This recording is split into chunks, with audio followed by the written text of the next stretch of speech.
Step inside the cave, boys and girls. Today is a very exciting day, and that is because we are taking a look at a figure that is inspired from one of the sci-fi series I love the most, and that is Aliens.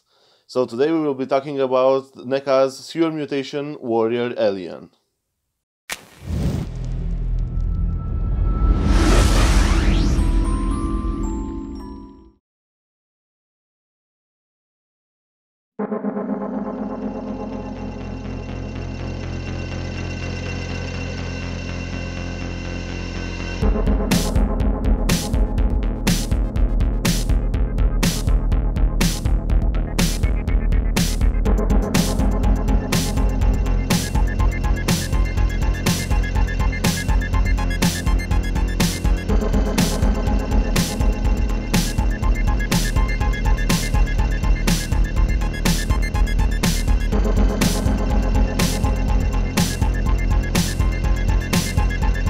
First thing we are going to do, as we usually do in the collector's cave, is that we are going to take a look at the packaging. And you can see the figure through this big clear window. Again, good news for those of you who don't like to open the box and like to keep their figures in the box and collect them that way. There's the name of the figure down there, Sewer Mutation Warrior Alien. Now, as you might know, this is a Comic-Con exclusive figure, and it's quite an interesting variant to the aliens from the Alien series.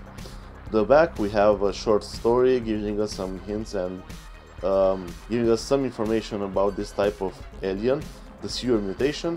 Then we can have a nice big clear figure picture the upper side, and below we can see a series of other figures that come together with the series from Neca.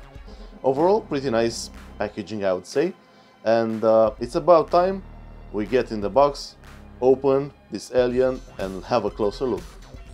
Now we are having our first look at the Sewer Mutation Alien, and I can tell you it is a great sight to see. The figure does seem to be quite impressive, both in detail level as it is in articulation level. And that is a subject that I would like to actually go further into detail in this video with, because the articulation on this particular figure will allow for quite some interesting posing of the figure, and that's always important when you want to have creative ways of actually managing your displays and your shelves. And also it's rather important if you are into figure photography and you like to take pictures of these figures. All of those things are going to come into play. But before we go to that, I would like to go a bit into the detail section and have a closer look at the figure and see the way it's actually being sculpted and the detailing that has gone into it. I figured we could see what I did there. I figured we could go ahead and start with the head of the figure. Now, this is quite an intricate design, and as you are probably able to see, there is plenty of detailing going on all over the head. All of this Geigerish, let's say, design from H.A. Geiger, the actual guy that actually started off with aliens, and then based on his designs all the other aliens were created. This is quite the impressive sight to see. On both sides the head looks amazing, very nice detailing all over. One thing I really like about the head also is this top section. On this top section you can notice there's something like eyes, or I don't know, something else going on all the way from the front to the back of the head, and makes for quite a unique alien, I would say. Quite interesting and different to other alien figures that are out there. There is no spare details to the body as well. The ribcage looks quite impressive. Also the torso, very impressive yet again. And I would believe everywhere actually you would look on this figure, you'd find this kind of incredible amount of detailing. Even to the legs, you have these sections here that look quite interesting, as some sort of muscles going through the alien's feet, and they look amazing. Even right down to the feet, you can see there's this great amount of attention paid to the detailing. Every single piece is amazingly sculpted, in my opinion, and makes this figure look really good. The jaw, it is openable, and yes, there is this tiny mouth that can come to some extent out of his mouth. It is also closable, and you can fully close it. And something very good here is that the teeth align in such a way that his mouth can actually be closed. And actually closed, it looks the way it should. As it is open, it does look very good. I would say it's about time we go into posability and have a look at how we can actually pose and what is the articulation on this alien. In terms of articulation, Neca did an excellent job with this figure, and there is a lot of articulation going on. I will go through it and show you pretty much everything that's going on articulation wise on this figure. The head sits on a ball joint that allows for a high range of movement, upwards and downwards as well.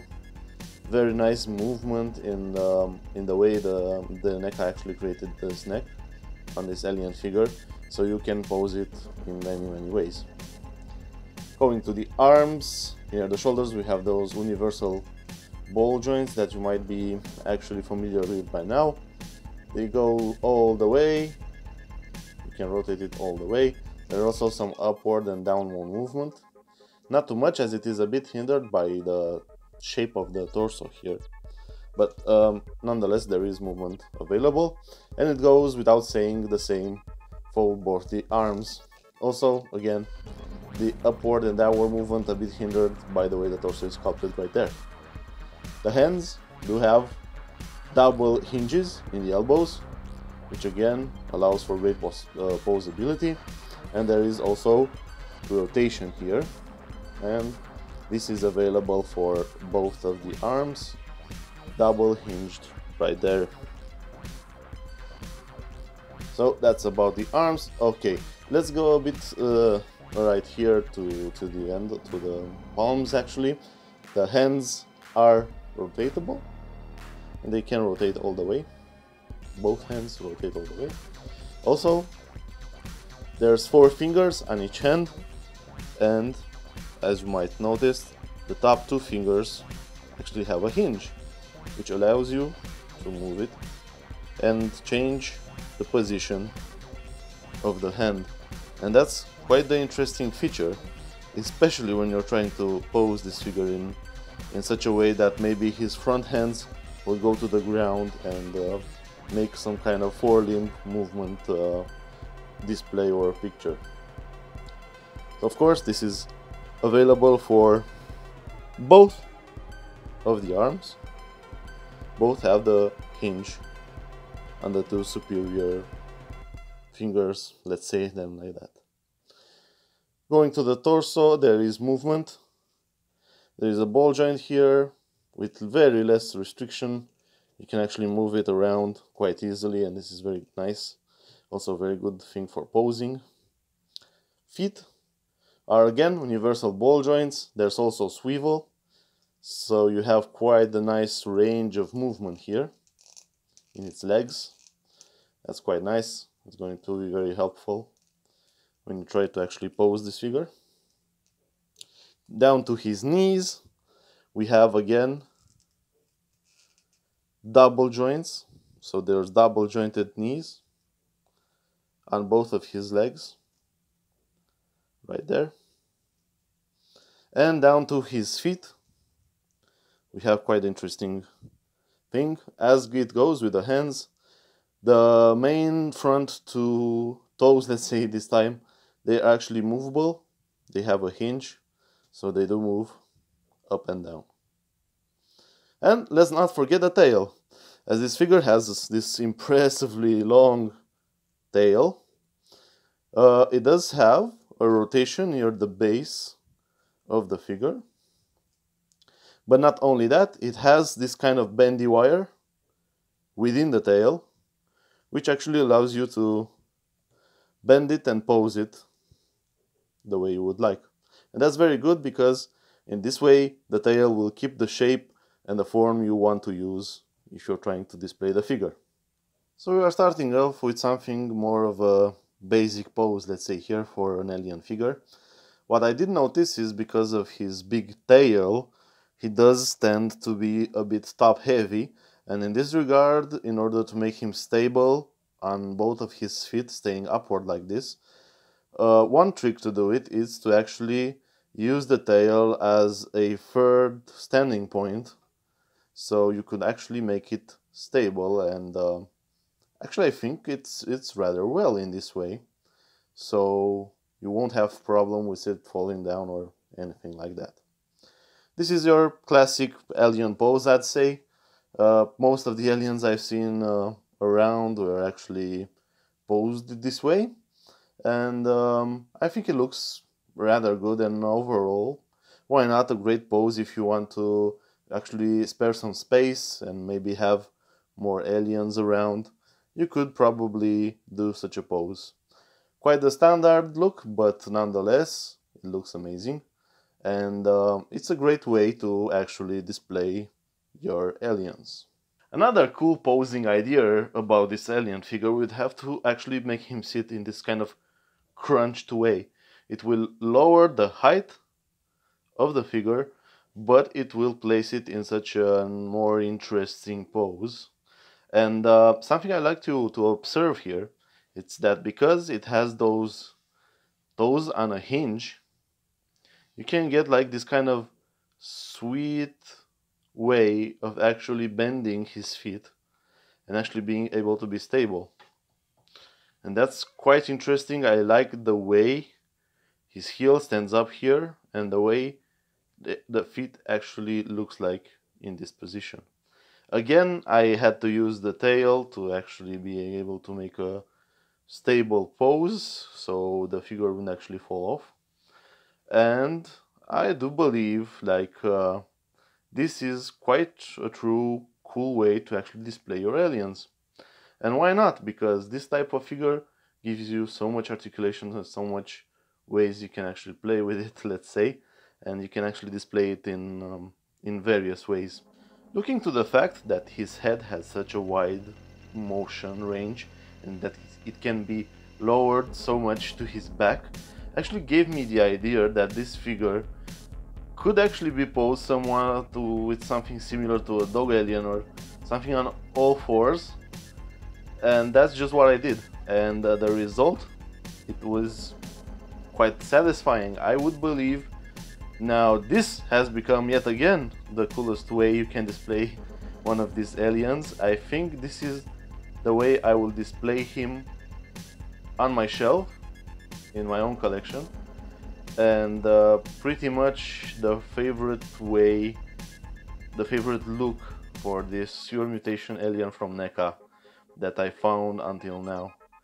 It looks just gorgeous. Again, it's really nice to see those hinges in the toes and in, let's say, fingers here being able to be used to create this kind of motion pose, which I believe that looks very good.